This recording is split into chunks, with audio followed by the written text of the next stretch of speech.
Bonjour à toutes et tous, correction de l'exercice CGA 119. Donc on vous donne les deux réactions suivantes qui concernent l'ion citrate, cite 4 Alors petite remarque sur cette notation, bien sûr CIT n'est pas une notation standard, ce n'est pas un atome. En fait il s'avère que pour des molécules organiques en général, les molécules sont assez grosses, on va utiliser une espèce de notation compacte, tout simplement parce qu'en fait le nombre d'atomes qui sont susceptibles de réagir sont assez faibles dans cette grosse structure. Donc en gros, on imagine qu'on a une très très grosse molécule qui correspond à l'ion citrate et qu'il y a des H qui vont pouvoir se brancher dessus d'après les équations derrière. Donc ça, c'est une habitude sur laquelle dont il ne faut pas se formaliser, hein, bien entendu, ça ne correspond absolument pas à la formule brute, on ne peut rien faire avec ça, ni calculer la masse molaire, ni connaître sa composition atomique, mais ça permet en particulier d'alléger les écritures, parce que sinon ça ferait des molécules beaucoup trop longues et beaucoup trop importantes à écrire.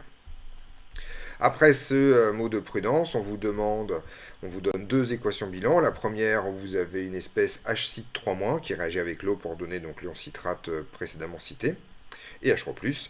Et cet ion citrate est aussi capable de réagir avec les ions cuivre 2 pour donner un anion CuCite 2- à queue. Voilà, avec une constante qui s'appelle Kf équivaut 10 puissance 18.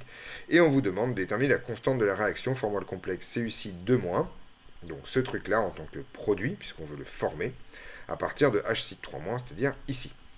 Donc c'est un exercice de combinaison d'équations bilan. Il s'avère que pour faire une combinaison linéaire d'équations bilan, il faut impérativement éliminer une espèce. Et là, l'espèce qu'on va éliminer dans cette combinaison linéaire, c'est visiblement l'ion citrate lui-même, cite 4-.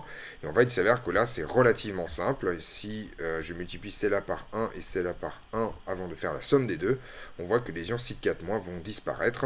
Et on va avoir l'équation bilan demandée, qui va s'écrire de la façon suivante: H-cite 3- à queue plus H2O plus Cu2+ à queue, qui va être équilibré tout simplement avec H3O+, plus Cu-cite 2- à queue. J'ai oublié le à queue ici. Et la constante de cette réaction, c'est pas extrêmement compliqué, on a une formule de cours pour ça.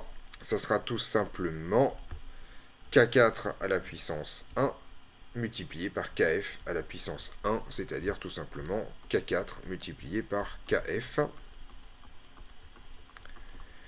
Et ça se calcule de tête, ça fait tout simplement 10 puissance 2, puisque 18-16, c'est égal à 2.